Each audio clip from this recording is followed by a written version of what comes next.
नमस्कार दोस्तों, मैं सेवन सोनी।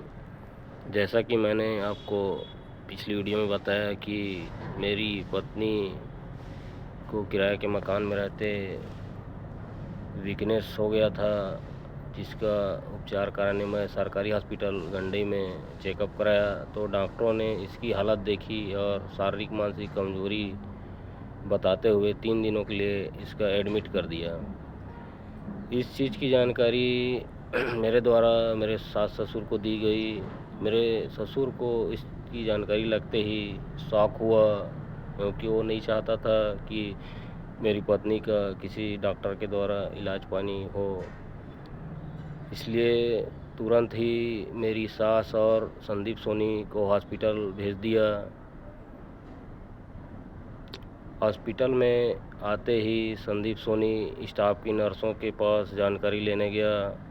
जो नर्स मुझको नर्स और डॉक्टर लोग मुझको किसी विशेषज्ञ डॉक्टर के पास ले जाकर इसका ट्रीटमेंट कराने की सलाह दे रहे थे, जिसकी जानकारी इन लोगों ने संदीप को दी तो हुज्जतबाजी पे उतर आया और मुझ पर दबाव डाल अपनी बहन को हम स्वयं इसका इलाज कराएंगे बोल डिस्चार्ज करा अपने साथ ले गया। दूसरे ही दिन मेरे ससुर मोहनलाल सोनी ने मेरी पत्नी को मेरे घर लाके छोड़ दिया और कहा इसको इसका ट्रीटमेंट मैंने करवा दिया है और उस मौलवी से भी इसका झाड़ फूँक करवा दिया है, क्योंकि इसको इलाज पानी डॉक्टरी इलाज पानी की बजाय नज़र ज़्यादा लगती है बोल मेरे घर छोड़ चला गया। ऐसा ये पहले भी करते आ रहा है, सिर्फ उसी मौलवी के सहारे इसका झाड़ फूँक करवाता है और वही इस बार भी इसने किया। मैंने कहा कुछ और दिन ठीक से ट्रीटमेंट करवाना था, आपने एक ही दिन में लाके इसको छोड़ दिया। आप भी रुकिए मेरे साथ दीजिए, पर वो नहीं माना और चला गया।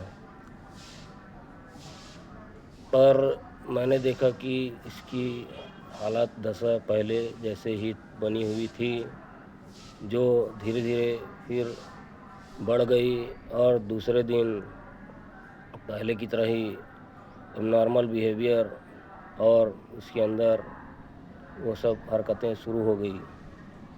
चीखना, चिल्लाना, डरना, घबराना बहुत ज़्यादा इसका बढ़ गया। आधी रात 8-9 बजे ये पूरा अपना आपा खो चुकी थी, जिसकी वजह से मुझको समझ नहीं आ रहा था मैं क्या करूं। तो मैंने फिर अपने ससुर मोहन सोनी को फ़ोन लगाया। आप ठीक हो गया बोल रहे थे, इसकी हालत सुधर गई है, लेकिन ये पहले से ज़्यादा कुटांग हरकत कर रही है, आप मेरा साथ दीजिए। उसने कहा मैं बार बार नहीं आ सकता, तुमको जो उचित लगता है करो और किसी मौलवी से झाड़ फूँक कराओ।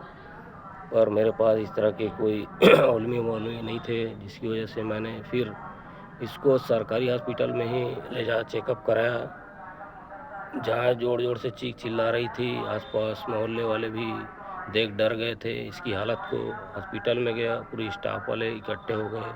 इसकी हालत और चीखना चिल्लाना सुन तो डॉक्टर प्रशांत सर ने मुझको सलाह दी कि इसकी अवस्था हालत हमारे बस की नहीं है, इसको आप किसी मनोरोग विशेषज्ञ के पास चेकअप कराइए, उसी के पास इसका सही इलाज होगा बोल मेरा रेफरल पर्ची बना इसको मनोरोग विशेषज्ञ के पास ट्रांसफ़र कर दिया गया, जिसकी वजह से मैं इसको पहले जिस डॉक्टर महनाकदेव सिकदर सुपेला भिलाई के पास ले गया था, वहीं ले जाना उचित समझा और वहाँ ले जा इसका एडमिट कराया। इसके बाद क्या इसकी बीमारी निकली इस तरह मेरे ससुर ने यहाँ आकर मुझको धमकी दी। इसकी जानकारी मैं अपने अगले वीडियो में आप लोगों को दूंगा। धन्यवाद।